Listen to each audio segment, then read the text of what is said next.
Allez, à suivre le petit déjeuner d'actu dans quelques instants avec nos deux invités. Pascal Chanvert, c'est le président de l'association des directeurs au service des personnes âgées. Et on aura également le professeur Vincent Boun, c'est le chef du SAMU 31 au CHU de Toulouse, autour de ce débat et de cette question du jour qu'on vous pose effectivement depuis 6h du matin sur nos réseaux Facebook et Twitter, avec tous ces pics de chaleur dont on vous parle depuis début de matinée, en cette période de Covid qui plus est. Êtes-vous inquiet pour vos aînés cet été aussi, qu'ils vivent en EHPAD ou chez eux? Ça continue à bien voter.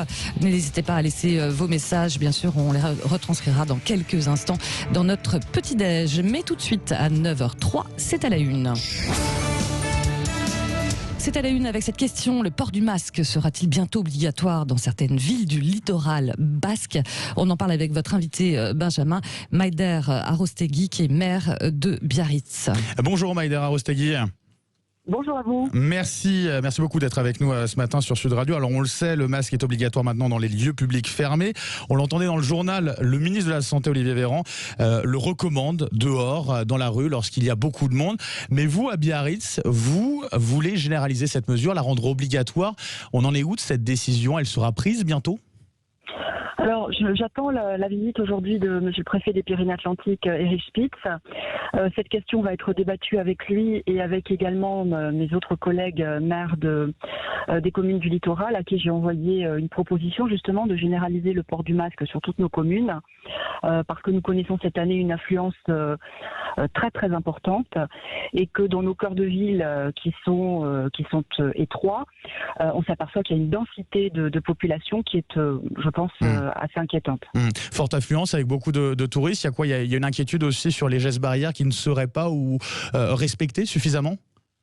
Alors c'est toujours pareil, ce sont nos jeunes qui, après le confinement, sont en vacances, ont envie de faire la fête et on les comprend. Mais c'est à nous justement à leur faire comprendre que si eux ne sont pas malades, ils sont porteurs, en tout cas transmetteurs du virus, c'est ce qu'on entend. Nous avons beaucoup d'aînés, ils viennent en vacances chez des grands-parents et justement on ne souhaiterait pas qu'après le départ des petits-enfants, on se retrouve avec les papis-mamies contaminés et malades. Bien sûr. Vous le disiez, vous allez rencontrer le préfet justement pour décider ou pas de cette mesure. Elle est applicable, c'est-à-dire que si le préfet est d'accord avec vous, elle serait applicable concrètement dans combien de temps? On a un petit peu une idée? Vous arrivez à savoir justement avoir de la visibilité là-dessus? Franchement, je pense qu'il faut être rapide. On ne va pas tergiverser. C'est une mesure qui est une mesure de prévention. Plus tôt on le fera et mieux ce sera. Moi, je ne souhaite pas la faire appliquer de façon très dure. C'est plus une mesure pédagogique de prévention. Et donc, le rendre obligatoire, ça va surtout inciter nos visiteurs et nos biarros à porter le masque comme une prévention. On a la chance aujourd'hui sur notre territoire de ne pas avoir de cluster. Pour que ça continue, voilà, soyons raisonnables, prenons les devants et on sait qu'aujourd'hui le masque et le gel hydroalcoolique sont les seuls moyens de protection que nous avons face à la Covid-19. Là on parle uniquement en tout cas des centres-villes et des rues pour le port du masque obligatoire. Absolument. Juste une dernière question pour terminer sur cette vague de chaleur, ce nouveau pic de chaleur qu'on va connaître. Vous êtes particulièrement concerné aujourd'hui, j'imagine qu'il fait déjà chaud chez vous ce matin. Ça veut dire qu'il y a une vigilance supplémentaire dans ces périodes-là? Alors c'est là où on est un petit peu déboussolé parce qu'il faut se confiner pour justement se protéger de la chaleur. Donc on respecte les gestes qui consistent à bien ventiler les habitations tôt le matin, à refermer et peut-être ces journées-là rester tranquille, éviter de sortir. Des gestes simples qu'on connaît et qu'on va appliquer puisque effectivement ça va monter très très vite. Là on est à 23, on attend 41, donc je pense que ça va être assez brutal. Oui, en tout cas, effectivement, on va passer le message avec justement notre débat à suivre dans quelques secondes justement sur cette question de cette vague de chaleur, nouvelle vague de chaleur. En tout cas, merci beaucoup Maider Arostegui. On rappelle, vous êtes la maire de Biarritz, donc on pourrait avoir le port du masque obligatoire dans les rues très prochainement, on l'a bien entendu. Et on va continuer à parler merci bien sûr. Vous, merci. Et très belle journée. Merci. À vous aussi. Continuer à parler Covid et pic de chaleur, c'est l'heure du petit déj de l'actu, il est 9h07. Sud Radio, le grand matin, été 6h-10h. Benjamin Glaise, Laurence Garcia. Et on va en débattre de cette question du jour, celle que l'on vous pose déjà depuis quelques heures maintenant sur nos réseaux sociaux, Twitter et Facebook. Pic de chaleur, Covid-19, avez-vous peur pour nos aînés cet été? On fait un tour déjà sur Twitter, puisque ça vote. Oui, ça vote énormément, mais c'est assez partagé quand même. Hein. Dans l'ensemble, les gens, non, voilà, nos auditeurs disent non, on n'est pas inquiet à 52%. Donc voilà, c'est une courte majorité. Et on va en parler, en débattre bien sûr avec nos deux invités qui sont avec nous là ce matin. Pascal Chanvert, bonjour. Bonjour. Bonjour à vous. Vous êtes président de l'association des directeurs au service des personnes âgées. Et on a également au téléphone en ligne le professeur Vincent Boun. Vous êtes chef du SAMU 31 au CHU de Toulouse. Alors, oui. Avant de vous écouter, messieurs, on va donner quand même la parole à nos auditeurs, qui réagissent bien énormément sûr, au standard. Puisque vous réagissez non seulement sur Twitter et sur Facebook, mais aussi au 0826 300 300. Et on retrouve justement à notre standard Michael qui est avec nous. Bonjour à vous. Bonjour. De l'Hérault, vous nous appelez. Dites-nous un petit peu, vous êtes inquiet pour justement pour nos aînés, pour vos parents, grands-parents, avec cette canicule, en tout cas ces fortes chaleurs. Par exemple, je sais que je dois aller chez ma grand-mère ce week-end, donc mis à part faire un test PCR pour prendre un minimum de précautions, porter un masque, etc. La chaleur, pour l'instant, me semble effectivement plus basse que ce qu'on a pu connaître en 2003 ou sur les grandes canicules. Mais quelque chose que j'ai pour le coup un petit peu du mal à comprendre, c'est que les personnes âgées qui restent chez elles, justement la plupart, on va leur demander d'avoir un ventilateur, de se rafraîchir à l'eau, etc. Mais simplement, quelque chose que j'ai toujours eu du mal à concevoir, c'est pourquoi on leur propose pas, par exemple, une petite climatisation portative, ce que j'ai par exemple chez moi. Certes, c'est plus cher qu'un ventilateur, mais ça permet de gagner 5 à 10 degrés dans le logement. Ça permettrait d'éviter beaucoup de déshydratation. Ouais. On va poser la question. Merci Mickaël pour votre témoignage. Au professeur Vincent Boun. Alors évidemment, il y a le contexte du Covid qu'on va évoquer, mais rappelez-nous quand même, en tant qu'urgentiste aussi, voilà, avec ces températures qui pourraient atteindre les 40 degrés aujourd'hui en Occitanie, les bons gestes à avoir auprès de nos personnes âgées qui sont les plus touchées, on le sait, par la déshydratation. Voilà, avant d'évoquer la clim, les bons gestes. Alors oui, bonjour. Bonjour. C'est principalement des gestes de bon sens, on est d'accord. Hein. En gros, il faut bien savoir que les personnes âgées, c'est pas 1 ou 2 jours qui vont déséquilibrer une personne âgée, mais c'est l'accumulation de jours de chaleur. Et ce qu'on voit nous, c'est qu'au bout de 7 à 10 jours, il commence à y avoir des personnes hospitalisées parce qu'ils ont des mécanismes un petit peu d'adaptation qui permettent de tenir quelques jours, mais pas au-delà. Voilà. Des gestes de bon sens, on va dire. L'hydratation est importante chez la personne âgée puisqu'on sait qu'ils ressentent moins la soif. Ça, c'est très important. Oui, c'est ça. Oui, clairement. Éviter les efforts, et en particulier les efforts aux heures chaudes, ça c'est clair.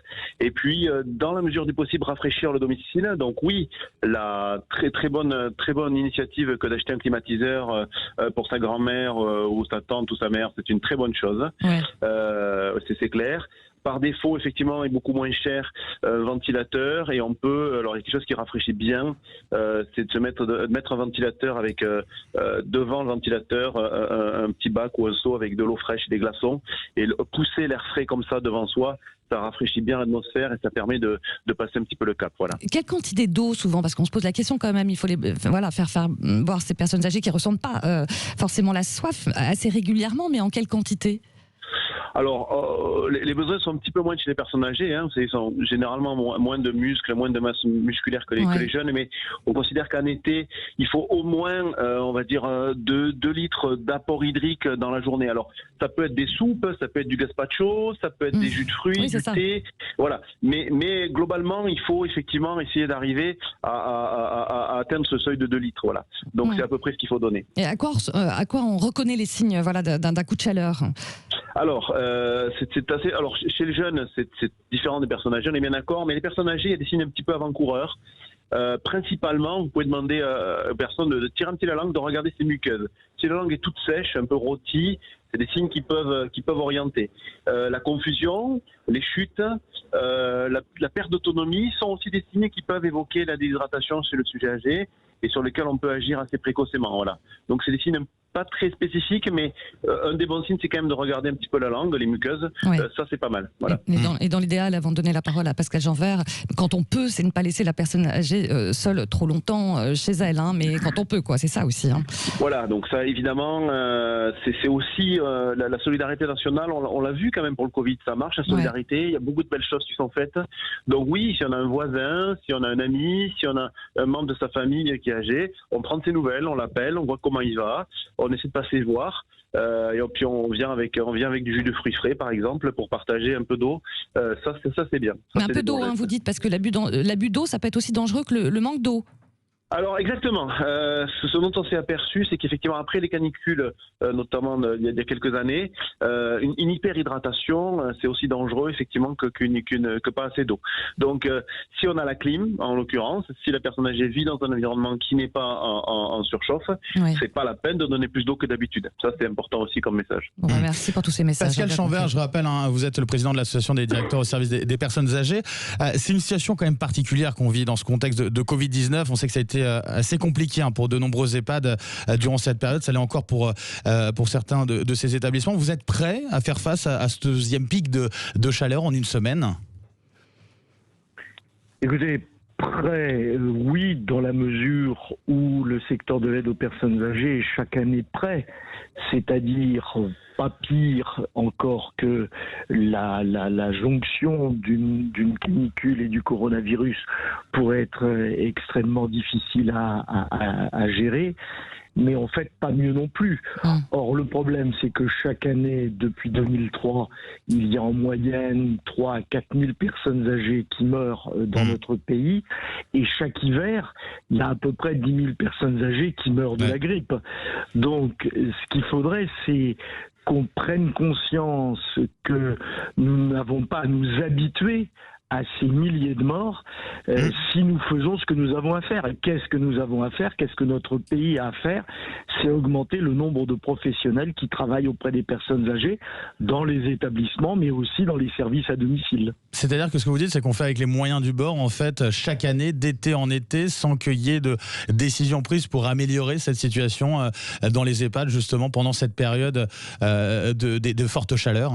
En permanence, oui, c'est ce que nous faisons dans les établissements, c'est ce que nous faisons dans les services à domicile quand les personnes vivent chez elles, c'est-à-dire qu'on court toujours d'une crise à l'autre, et ce que les pouvoirs publics n'arrivent pas à entendre depuis une vingtaine ou une trentaine d'années, c'est que si on augmentait le temps passé auprès des personnes âgées, et donc le nombre de professionnels, pendant les périodes de crise, nous pourrions beaucoup mieux les passer avec beaucoup moins de morts, et tout le reste de l'année, les personnes âgées vivraient beaucoup mieux, soit à leur domicile, soit en établissement. Ouais, c'est ça. Pascal Jeanvert, c'est manque de professionnels, vous dites, et manque de matériel aussi. Vous en êtes où à ce niveau-là, justement ? On sait que c'est important pour aider les personnes âgées à passer ces pics de chaleur. D'abord, de façon chronique, le manque de personnel, le manque de matériel. Écoutez, ça c'est assez variable. Bon, on a bien vu pendant la période du Covid, nous avons manqué de masques, mais comme tous les collègues de tous les secteurs de la santé, dans les hôpitaux, mais aussi dans les structures pour personnes handicapées, et puis l'ensemble des Français ont manqué de masques. Nous avons ensuite une période où nous avons manqué de surblouses. Là, en ce moment, il y a des tensions extrêmement fortes sur les gants. Donc, il y a toujours des difficultés de cet ordre. Bon, il faudra voir qui est responsable et d'où ça vient. On va pas en débattre ici. Il y aura des commissions d'enquête. On y verra plus clair ultérieurement. Manque de personnel par rapport à la canicule, évidemment. Manque de moyens. Oui, j'entends bien que les climatiseurs sont une solution.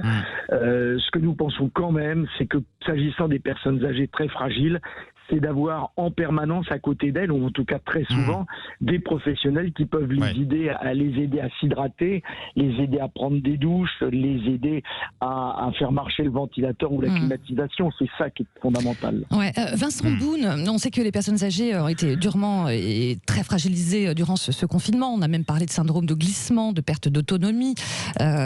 Justement, ces personnes-là, est-ce qu'elles sont prêtes à affronter un nouveau choc si canicule devait y avoir physiquement et moralement? Alors, c'est vrai que ça va être compliqué. Sur les personnes âgées, ce dont on parle un petit peu, c'est la réserve fonctionnelle. En gros, qu'est-ce que c'est?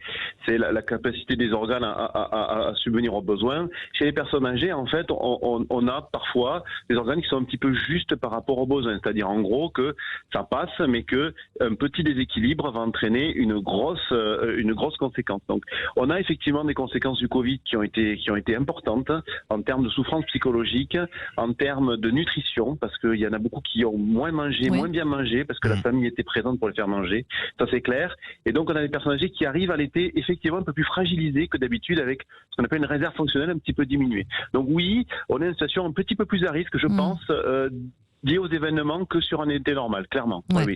Vincent Boune et Pascal Chanvert, restez avec nous. On poursuit ce débat dans quelques instants. On va parler notamment aussi des mesures sanitaires qui sont parfois un peu contradictoires. En fait, c'est en ce qui concerne avec la maire de Biarritz, justement, qui en parlait Covid. déjà. Voilà. Continuez bien sûr à voter, vous qui nous écoutez sur Twitter et Facebook, à cette question avec les pics de chaleur en cette période de Covid. Êtes-vous inquiet pour vos aînés? À tout de suite. Le Grand Matin Sud Radio. Savez-vous? Puis déjeuner de l'actu avec nos deux invités, Pascal Chanvert, le président de l'association des directeurs au service des personnes âgées, et le professeur Vincent Boune, chef du SAMU 31 au CHU de Toulouse, autour de cette question qu'on vous pose sur nos réseaux depuis 6h du matin maintenant, avec les pics de chaleur en cette période de Covid. Êtes-vous inquiet pour vos aînés cet été? Ça continue de voter, Benjamin? Oui, ça reste partagé, même si vous répondez non à une courte tête, 52%. Je vous donne tenez le témoignage de Jackie qui nous écrit sur Twitter: il n'y a rien de plus fragile qu'une personne âgée en période de forte chaleur. N'oublions pas qu'elles ont tendance à ne pas s'hydrater suffisamment, voire trop peu. Vous réagissez sur Twitter, sur Facebook, et puis au standard 0826 300 300. Et nous sommes avec Pierre. Bonjour à vous. Et bonjour. Vous nous appelez du Tarn-et-Garonne. Est-ce que vous êtes inquiet vous-même? Ah oui, très inquiet, oui, pour nos anciens. Je pense qu'ils vont beaucoup souffrir. Je pense qu'ils sont dans une espèce de système qui est une énorme entreprise financière, les EHPAD aujourd'hui. Je pense au groupe Corian, ça se passe en milliards d'euros. On l'a beaucoup parlé pendant la crise. Des gens qui gagnent 900 000 par an, grosso modo. Et à côté de ça, on nous explique que pour se rafraîchir, il faut qu'ils utilisent des ventilateurs avec de l'eau fraîche. Alors bon, je me sens pas vraiment compétent pour commenter la souffrance de nos anciens dans les EHPAD, parce que je sais ce que c'est. J'ai accompagné mon père il n'y a pas si longtemps que ça, tous les jours pendant 2 ans. Et sincèrement, je pense que dans ce genre de structure énormissime aujourd'hui, il n'y a plus d'humanité. Et voilà, on a bien vu qu'avec le Covid, ils ont fait partie des populations qui ont le plus souffert. Voilà. Pierre, merci beaucoup pour votre témoignage, et vous continuez d'écouter Sud Radio, bien sûr. On va justement faire réagir nos invités par rapport à ce que vous dites. Ouais, Pascal Chanvert, c'est un autre débat, mais comment vous réagissez à ce témoignage de notre auditeur là à l'instant, vous qui représentez les directeurs au service des personnes âgées? Notre ami fait une erreur de perspective. Il pense que la difficulté dans les établissements pour personnes âgées serait due au fait qu'il y a des établissements commerciaux. C'est vrai qu'il y a des établissements commerciaux et que certains appartiennent à des groupes comme Corian. Mais il faut savoir que les établissements commerciaux dans le secteur des personnes âgées, c'est 20%. Ça veut dire que 80% des établissements, ils sont publics ou associatifs. Moi, je dirige des établissements publics et des services à domicile publics et associatifs. Donc 80% d'un secteur est public ou associatif. Vous comprenez bien que ça ne peut pas être les 20% de commerciaux qui sont responsables des difficultés du secteur. Les difficultés du secteur, elles sont les mêmes partout. Les budgets, le nombre de médecins, le nombre d'infirmières, le nombre d'aides-soignantes, le nombre de psychologues, le nombre d'animateurs, ils sont définis par les pouvoirs publics.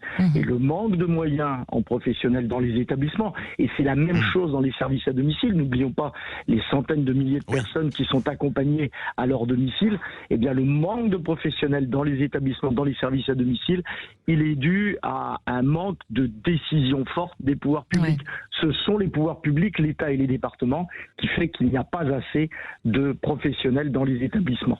On va revenir au sujet de notre débat. On parle d'inquiétude pour nos personnes âgées, d'autant plus en période de Covid, forcément. D'ailleurs, Covid et canicule ne font pas bon ménage, selon Santé publique France. Il y a parfois des gestes recommandés qui sont contradictoires. Justement, Pascal Chanvert, les EHPAD ont reçu en juin dernier des consignes pour adapter leurs procédures au contexte du Covid. Ces mesures, elles sont compliquées à mettre en place. Expliquez-nous. Oui, alors autant je pense que la responsabilité des pouvoirs publics est très engagée sur l'insuffisance de professionnels, autant moi je ne jouerai pas les procureurs avec Olivier Véran ou avec les responsables ministériels, parce que là en l'espèce, c'est pas l'État qui dysfonctionne, c'est qu'on est objectivement devant une vraie difficulté. La vraie difficulté, c'est de lutter contre deux ennemis à la fois, je dirais. La canicule, on sait aujourd'hui que la chaleur peut tuer, ça on le sait clairement depuis 2003, et puis le coronavirus dont on a du mal à se débarrasser. Et on voit bien que on croyait qu'on serait débarrassé avec les beaux jours et ça n'est pas le cas. Et donc là, objectivement, il y a une difficulté, notamment on dit qu'il faut qu'il y ait des ventilateurs dans les logements des personnes âgées, que ce soit leur domicile ou que ce soit en établissement. Et en fait, le ventilateur, il va transmettre les gouttelettes si la personne a le coronavirus. Ou si une personne entre avec le coronavirus, le ventilateur, il va accroître la dissémination du virus. Donc effectivement, il faut être extrêmement vigilant. Donc ce qu'on conseille, c'est quand il y a une seule personne dans une pièce, c'est qu'elle utilise son ventilateur autant qu'elle le veut. Par contre, quand il y a deux personnes, il faut limiter, voire pas du tout activer le ventilateur. Mais ce qui va être compliqué après, parce que la température dans la pièce risque d'augmenter considérablement. Ouais. Vincent Boune, on est vraiment dans des consignes contradictoires sanitaires. On nous dit aussi, contre la canicule, il faut garder les volets, les fenêtres fermées, et contre la Covid, il faut aérer les pièces. C'est compliqué là en ce moment. Alors, oui, je vous comprends. C'est pas si contradictoire que ça, mais le message effectivement est un peu brouillé. Moi, je suis d'accord. Il faut bien comprendre, le Covid, malgré tout, effectivement, il ne disparaît pas avec la chaleur. On le savait, puisque vous savez qu'il a un cousin qui vient d'Arabie Saoudite et on peut considérer que c'est un pays chaud. Donc le virus ne disparaîtra pas et clairement, tant qu'on n'appliquera pas des mesures de bon sens qui sont la distanciation ou les mesures de protection individuelle, les choses ne marcheront pas.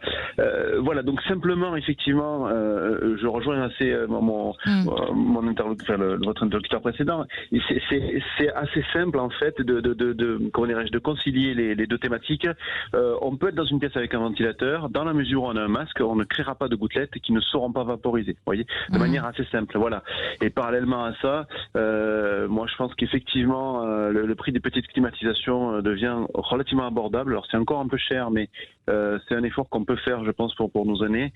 Et c'est des choses qui ont tout à fait du sens dans une partie du logement ou dans les EHPAD, puisque je pense que maintenant pratiquement toutes les EHPAD sont climatisées. Je vois pas, en tout cas dans mon secteur, d'EHPAD qui ne le soient pas. Donc le ventilateur est quand même moins utile, on va dire. Voilà.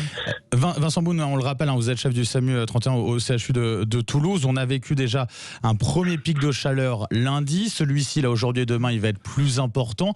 Déjà, sur le premier pic de chaleur, est-ce que vous avez eu une influence plus importante, justement, au niveau du SAMU pour les personnes âgées ? Alors oui, c'est on le voit bien chaque été. On a toujours des personnes un petit peu fragiles qui sont, comme je l'ai expliqué, un petit peu limite avant l'été, et l'été entre guillemets, finit un petit peu d'achever un petit peu, d'aggraver ces patients-là. Voilà. Donc oui, on a eu quelques personnes âgées qui nous ont appelés ou dont la famille nous a appelés pour des motifs liés à la déshydratation, des infections, des chutes, des confusions, qui sont des motifs fréquents d'hospitalisation. Oui, effectivement, ces temps-ci, la gériatrie est assez occupée par des personnes âgées, on va dire ça comme ça. Et c'est des secteurs qui sont pratiquement comme tous les étés un petit peu en surchauffe, oui. Avec une organisation particulière dans ces moments-là où on attend plus de seniors, de personnes âgées au CHU de Toulouse, ça se prépare finalement ? Alors oui, ça se prépare. Là, oui, bien sûr, c'est des choses qu'on a préparées, puisqu'on a quand même une certaine habitude maintenant des étés chauds. Ça fait plusieurs années qu'on y a droit. Voilà, il faut savoir que tout ce qui est ligne d'urgence et SAMU, bien sûr, malgré les vacances, on ne ferme pas de ligne dans ces secteurs critiques. Et puis pareil, en fait, on a quand même un peu de chance. C'est qu'on a des déprogrammations. On va dire, il y a moins d'opérations réglées, par exemple. Les gens n'ont pas tendance à se faire opérer l'été. Donc on a des lits supplémentaires qu'on peut utiliser pour les personnes âgées. Donc je dirais qu'on a ce jeu de bascule. Voilà. Après, effectivement, moi, j'attends pas mal des mesures qui ont été annoncées, notamment la création de lits temporaires. Et ça, je crois qu'il faut clairement mettre le paquet sur la gériatrie, parce que nos aînés ont besoin de places d'hospitalisation. Ça, c'est une certitude. Ça sera un impératif. Justement, tout à l'heure avec Pascal Chanvert, on parlait du personnel des EHPAD, qui a quand même beaucoup donné durant cette crise. Vous aussi, les urgentistes, vous êtes dans quel état d'esprit aussi face à ces canicules ou pas qui pourraient avoir lieu cet été ? Alors, je veux dire, les dentistes, je pense pas mal de personnel de l'hôpital, on est rincé, ça c'est clair. On a beaucoup donné et moi je sens la fatigue et mon équipe est fatiguée, mais on est là, on va pas bien sûr s'échapper.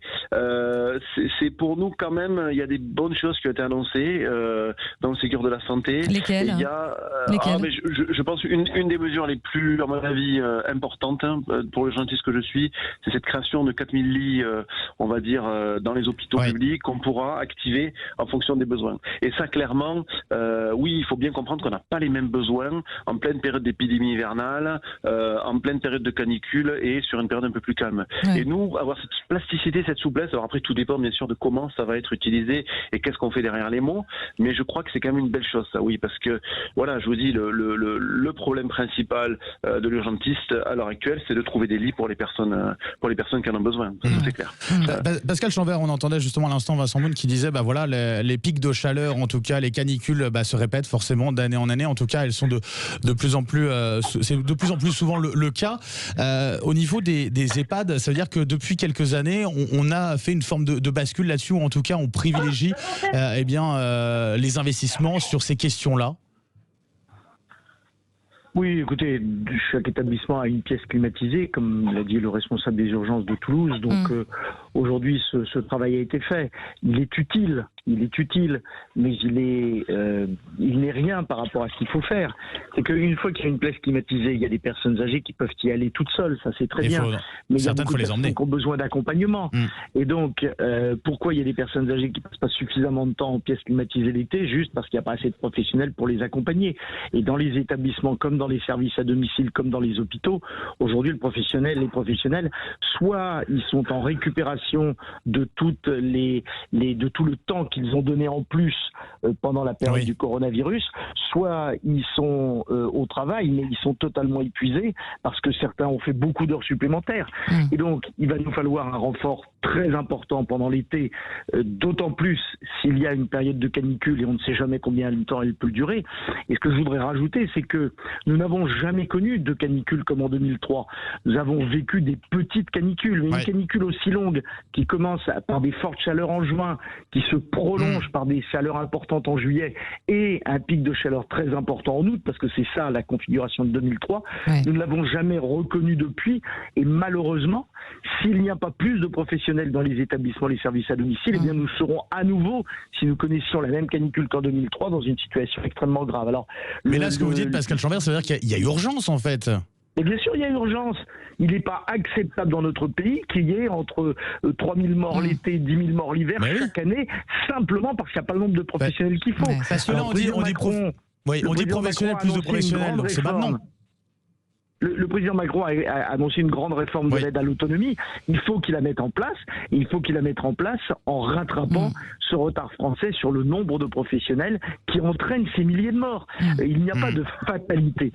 C'est le manque de professionnels qui fait qu'il y a des milliers de morts. Et ça n'est pas acceptable. En tout cas, merci beaucoup Pascal Chanvert. Je rappelle que vous êtes président de l'association des directeurs au service des personnes âgées. Merci beaucoup à vous, professeur Vincent Boune, chef du SAMU 31 au CHU de Toulouse. D'avoir débattu dans cette matinale. On arrive justement au résultat final de ce sondage qu'on vous pose. Oui, on va clôturer le sondage. Voilà, avec les pics de chaleur, êtes-vous inquiet pour vos aînés? Qu'est-ce que ça donne, Benjamin? Partagé jusqu'au bout, vous répondez non majoritairement, mais courte majorité, 52% pour ce sondage. On va le rappeler, en tout cas, c'est important. Hydratez-vous tout au long de cette journée. Demain, et puis de toute façon tout l'été, quand il y a ces périodes de pics de chaleur, et rester au frais, bien sûr, on le rappelle. 6 départements sont placés en vigilance orange à la canicule. On vous les redonne, il s'agit de l'Ardèche, de la Drôme, de l'Isère, du Rhône, de la Savoie et de la Haute-Savoie. Allez, restez avec nous, le grand matin d'été continue.